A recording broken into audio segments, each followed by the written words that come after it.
શ્રી વલ્લભાધીશ કી જય. ગિરિરાજ ધરણ કી જય. શ્યામ સુંદર શ્રી અમની મહારાણી કી જય. શ્રી ગુસાઈજી પરમ દયાળ કી જય. શ્રી ગોકુલનાથ કી જય. દાવ દયાળ કી જય. श्री नवनीत प्रिया लाल की जय. अपने माथे बिराजता सेव्य स्वरूप की जय. बधाई वैष्णवने जाजा करीने जय श्री कृष्ण. गुसाईजीना प्रागट्य उत्सवने खूब खूब बधाई, खूब खूब बधाई, खूब खूब बधाई. ठंडीना दिवसो, शीतकाल, उष्ण सामग्री, ઠાકોરજીને ગદેલ. હવે અહીંયા પણ ઠંડી પડવા પડી છે. અંગીઠીનો ભાવ ભલે ને કરીએ, પણ ઠાકોરજીના તત્સુખનો વિચાર. યથા દેહે તથા દેવે. દેખા દેખી નહીં. એક વૈષ્ણવ કે ઈલાબેન સવારે આટલોક લોટ લઉં અને સુખડીની જેમ શેકી નાખું, પછી અંદર કે સૂંઠ ને ગંઠોડા ને કાજુ ને બદામ ને બધું નાખી અને પાકી કે ઠારી દઉં.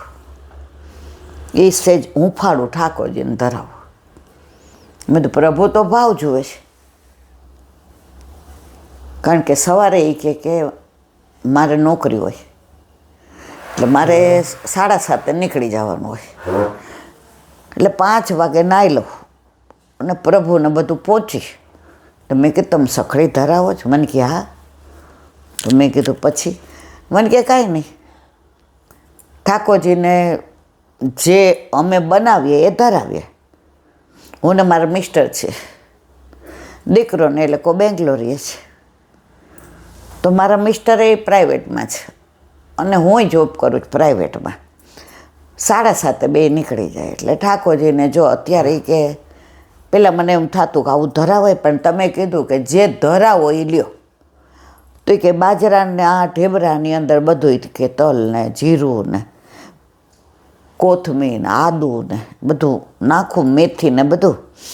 અને એ કે નાના નાના ઘીની અંદર 5-6 કે ચાનકા બનાવી દો અને રવૈયાનું શાક કરું, કોઈક વાર ગવારનું કરું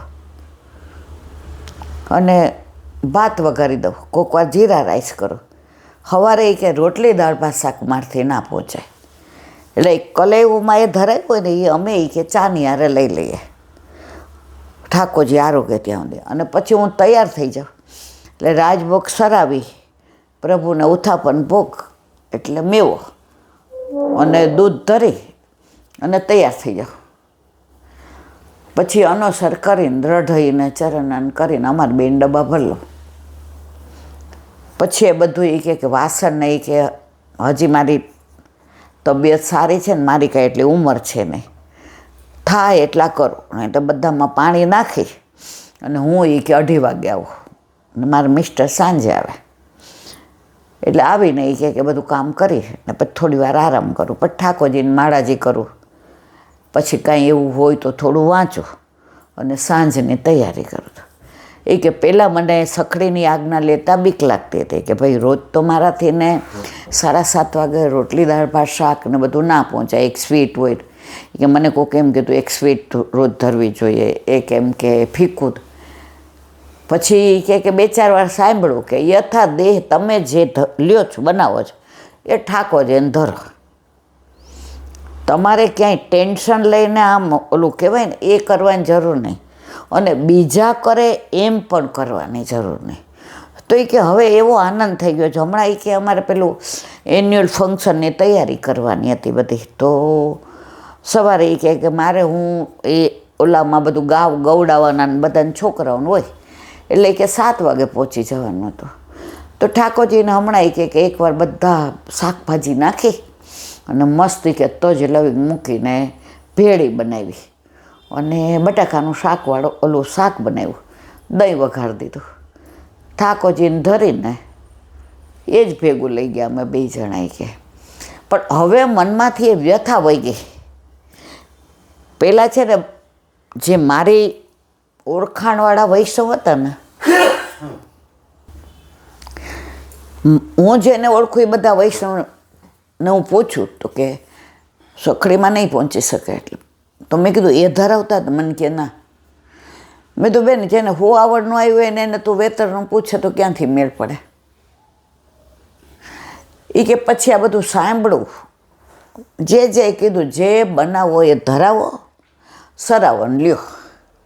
તો હવે એ કે કેવું થયું કે ભેગું લઈ જઈએ, બહારનું છૂટી ગયું એમ કંઈ. જો બાધા એટલે નથી લેતી, નોકરી કરીએ એટલે કોક વાર કદાચ, પણ લગભગ છૂટી ગયું.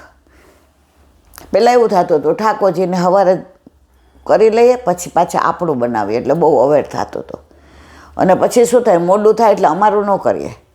ત્યાં અમારે કેન્ટીનમાં માનો કે પૂરી શાક મળતા હોય તો ખાઈ લેતા.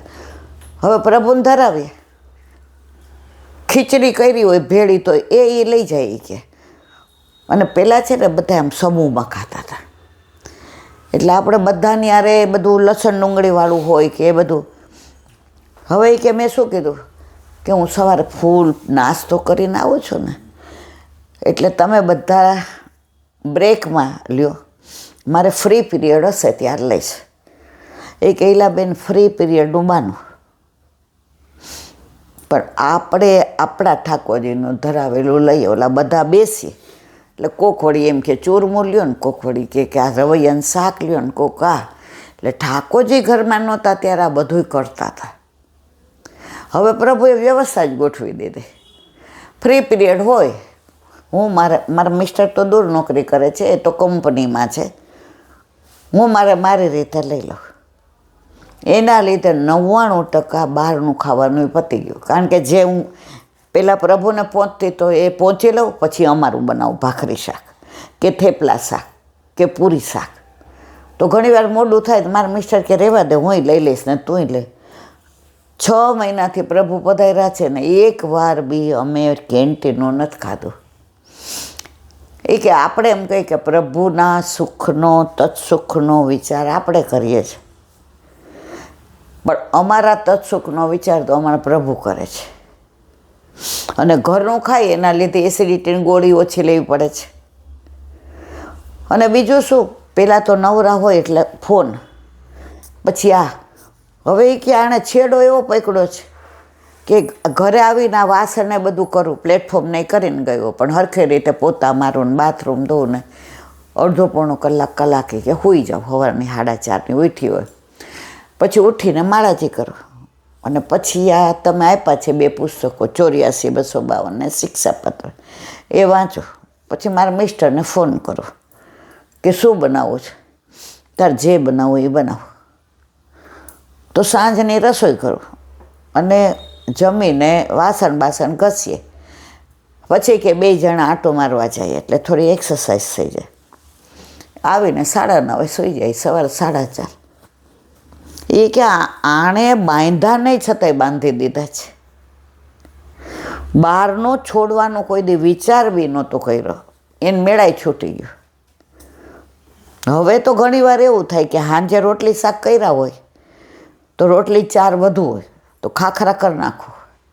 એટલે પહેલાં તો ખાખરાય બહાર ના લાવતા હતા, હવે તો એ બંધ થઈ ગયું. એટલે એ કે પ્રભુ ઘરમાં આવે છે ને પછી બધી જ આપણી વ્યવસ્થા કરી દે છે. પેલા મને ભાર લાગતો હતો એમ કે સખડી ના બાપા ના, ત્યાં સુધી આપણાથી ન પહોંચે. હજી આપણે વાર છે, આપણે જ નોકરી કરીએ, હજી આપણે ઘરના હપ્તા ભરવાના, હજી 2 ટ્યુશન વધુ કરીએ તો સારું. બધી વ્યવસ્થા એણે કરી દીધી, કશું આપણે કરવું પડતું નથી. એ કે હવે ઠાકોરજીનો ભાર નથી લાગતો, ઠાકોરજીમાં ભાવ આવે છે. અને ક્યાંય પધરાવાનું આવે ને એટલે ફાળ પડે કે મારા વિના મારા પ્રભુને નહીં ગમે. જો સાક્ષાત માનીએ તો આપણા વિના આપણા ઠાકોરજી ના ગમે, પણ જો મૂર્તિ માનીએ, શરદી થઈ પધરાવી દો, સાંજે ક્યાંક બહાર જાવ પધરાવી દો, બને ત્યાં સુધી જેમ આપણું છોકરું આપણા વિના ન રહે એમ આપણા ઘરે આપણા માથે બિરાજતા આપણા ઠાકોરજી આપણા વિના ન રહે. સુરત એક છોકરી પરણેલી છે. હવે એણે ઠાકોરજી પુષ્ટ કરાવ્યા. હવે એના ઘરે સબબંદર કે વ્યાપારી. હવે હગાભાઈના લગ્ન એટલે કે લાંટી અઠવાડિયું 10 દિવસ જવું પડે. હવે મારા મિસ્ટર જીદ લઈને બેઠા છે કે ઠાકોરજી ક્યાંય નથી પધરાવા, તું એક કામ કર, તું વહેલી જા, હું 1 દિવસ પહેલાં આવીશ અને 1 દિવસ નહીં સવારે સેવા પહોંચીને આવીશ 4 વાગે અને ટ્રેનમાં નીકળીશ. અમે સૌરાષ્ટ્રના છે તો સીધો એ કે અમરેલી ઉતરી જઈશ ને ત્યાંથી બસ વળશે. મેં કીધું એવા ગાંડા ન કઢાય. એ કે પણ ના, તો ઠાકોરજી નથી પધરાવા.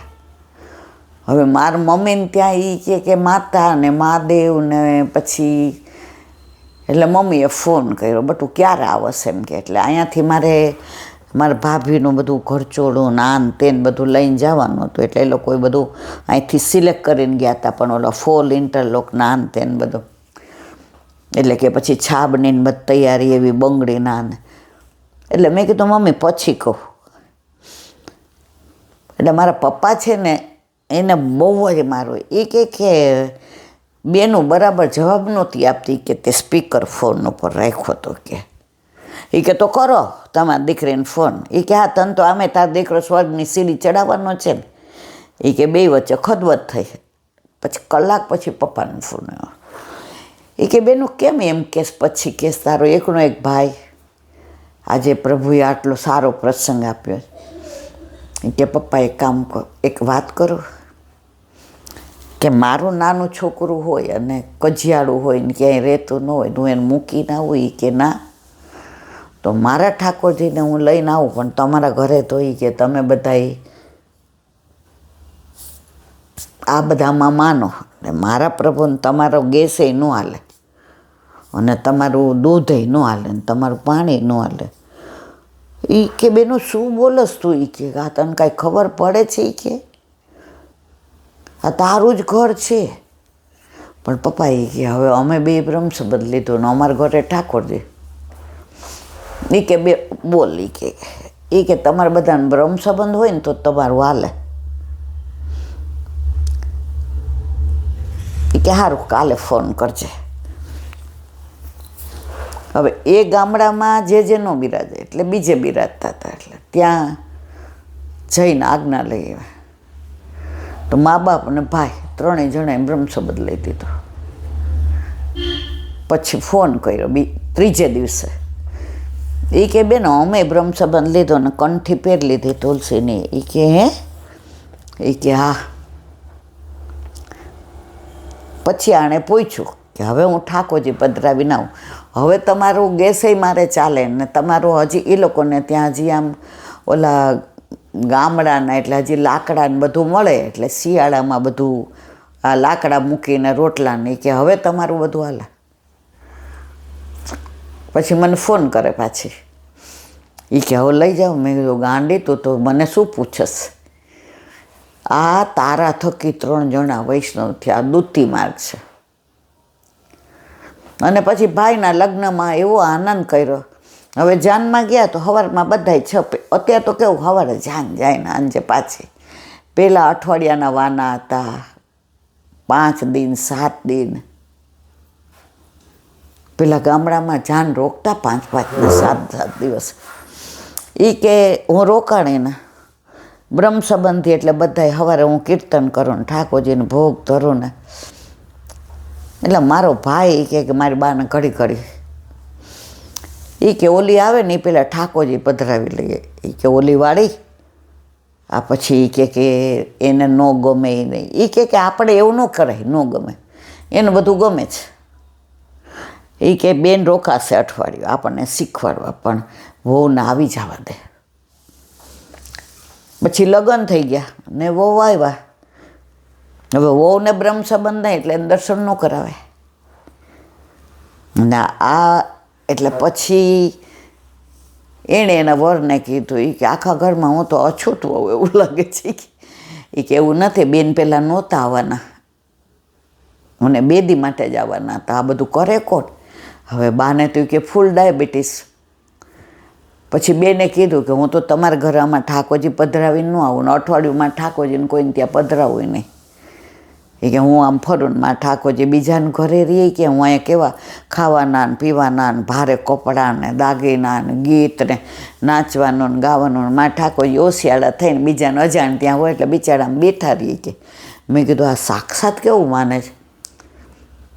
એટલે કે પણ મને તમે જેમ કંઠી અપાવી દો ને. એ કે પાછા પગ કરવા ગઈ ને પેલા એને કંઠે લઈ લીધે. એટલે ગુરુદેવને કે ભાઈએ પૂછ્યું, બાએ ન પૂછ્યું, કારણ કે મારા મમ્મીને ફૂલ ડાયાબિટીસ એટલે ગમે ત્યારે એને બેસી જવું પડે, પછી ઘણીવાર વધી જાય એટલે એને મોડ ચડે ને એવું થાય. એટલે પછી ભાઈએ પૂછ્યું કે બેનની જે મમ્મા ઠાકોરજી પધરાવી, એ કે આજે જ પધરાવી જાઓ. એટલે એની વહુને પૂછ્યું, એ કે બેન કરે છે મને બધી ખબર છે, આપણે એ કે બસ મારી આ લગ્નની ગિફ્ટ મને ઠાકોરજી પધરાવી દે. એ કે ઈલા આંટી મેં સ્વપ્નમાં નહોતું વિચાર્યું, કારણ કે મારા ઘરના હાંજે રામના ચોરે જાય. કુળદેવીએ એ લોકો વર્ષે એકવાર જઈને બધાને જમાડે ને કરે ને એ કે અને એ નિવેદ કરે. હવે નિવેદમાં એ કે ગાયને અંદર બોલાવે, બારે ન ખવડાવે અને વધુ ખાડો કરીને. એટલે મને ખબર હતી જિંદગીમાં આ લોકો ક્યારેય વૈષ્ણવ નહીં થાય, પણ મારા ઘરે મારા પ્રભુ બિરાઈ જાય અને આખું ઘર વૈષ્ણવ થઈ ગયું. એ કે પછી મેં ભાભીને કીધું હવે જો છેડી અહીં ઠાકોરજી પાસે છોડવાની, હવે બોયણી કાંઈ નહીં. હવે એ કે બેન જરાય ચિંતા કરો માં, હવે તો એ બધું કશું. સૌથી વધુ ઘરમાં ભાવ હતો તો ભાઈને હતો, જે પુરુષ હતો. બા 19-20 વિચારતા હતા કે ભાઈ તે એકદમ પૂછી લીધું ઠાકોરજીનું, તારી વહુ કાલ સવારે જાય પાછા પગ કરવા, વર્ષમાં 2 વાર, તમારે ત્યાં ટેણી આવે તો કરશે કોણ? હું કરીશ? આ છલિયો એ કે ક્યારે ક્યાં નાચી આવે જ ખબર પડતું નથી.